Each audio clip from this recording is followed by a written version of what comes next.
in Dostoevsky's book, Crime and Punishment, he has his main character, Raskolnikov, decides that he's going to commit a murder, and he has very good justification for the murder. And Dostoevsky's very good at this. He puts his characters into very, very difficult moral situations and gives them full justification for pursuing the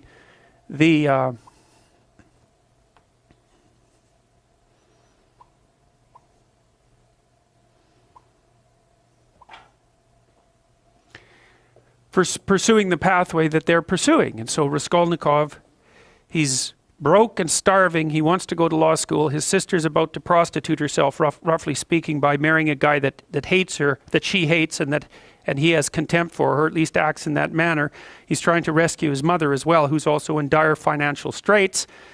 He goes to a pawnbroker to pawn his meager possession so that he can continue to scrape by. And she has this niece, I believe it's her niece, that's not very bright, who she basically treats as a slave and is horrible to. And so the pawnbroker has this money. Raskolnikov is in dire need. He thinks, look, I'll just kill her, because why the hell not?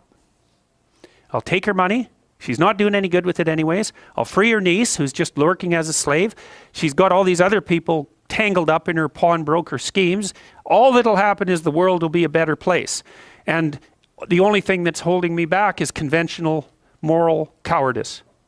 And, you know, Dostoevsky has his character in Crime and Punishment go through days, hours and days and weeks of intense imagination about this, rationalization about this, trying to justify himself, placing himself outside the law so that he can perpetrate this act, and telling himself with all the best nihilistic arguments that the only possible thing that could be holding him back is an arbitrary sense of indoctrinated morality.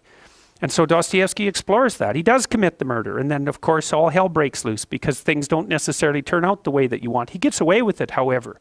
Well, he gets away with it technically because no one knows he did it. But he doesn't get away with it in relationship to his own conscience. And so the rest of the book explores that. Well, Dostoevsky, I believe it was in Crime and Punishment, although he makes the same point in many of his books, he makes a very fundamental point. And this is the kind of point that I think that people who haven't investigated these matters down this particular literary and philosophical pathway never grapple with. Dostoevsky said straightforwardly, if there's no God, so if there's no higher value, let's say, if there's no transcendent value, then you can do whatever you want.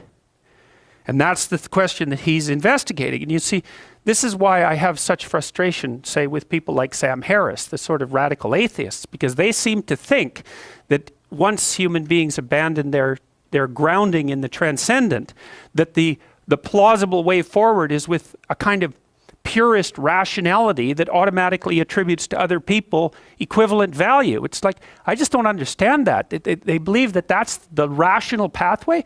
What the hell is irrational about me getting exactly what I want from every one of you whenever I want it at every possible second? Why is that irrational? And how possibly is that more irrational than us cooperating so we can both have a good time of it? I don't understand that. I mean, it's as if the psychopathic tendency is irrational. There's nothing irrational about it. It's pure naked self-interest. How is that irrational? I don't understand that. Where's the pathway from rationality to an egalitarian virtue? Why the hell not every man for himself and the devil take the hindmost? It's a perfectly coherent philosophy. And it's actually one that you can institute in the world with a fair bit of material success if you want to do it. So I don't see. To me, I think that the universe that people like Dawkins and Harris inhabit is so intensely conditioned by mythological presuppositions that they take for granted the ethic that emerges out of that as if it's just a given, a rational given. And this, of course, precisely not Nietzsche's observation as well as Dostoevsky's. That's Nietzsche's observation. You don't get it. The ethic that you think is normative is a consequence of its nesting inside this tremendously lengthy history, much of which was expressed in mythological formulation. You wipe that out. You don't get to keep all the presuppositions and just assume that they're rationally axiomatic. To make a rational argument, you have to start with an initial proposition. Well, the proposition that underlies Western culture is that there's a transcendent morality. Now, you could say that's a transcendent morality instantiated in the figure of God. That's fine. You could even call that a personification of the morality. If you don't want to move into a metaphysical space, I'm not arguing for the existence of God.